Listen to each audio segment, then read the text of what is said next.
যত আয় তত ব্যয়।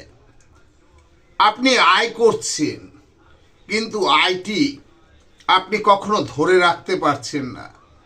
আপনার ঘরে যখনই আপনি অর্থ প্রবেশ করাচ্ছেন, দেখবেন একটা না একটা ভাবে আপনার সেই অর্থটি চলে যাচ্ছে।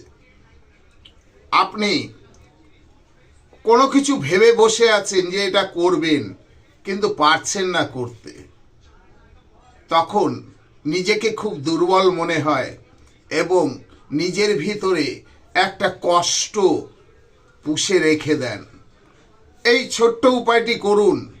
শনিবার কি মঙ্গলবার একটি করবেন, একটি কাচের গ্লাসে একটি সবুজ দেখে পাতি লেবু নিন।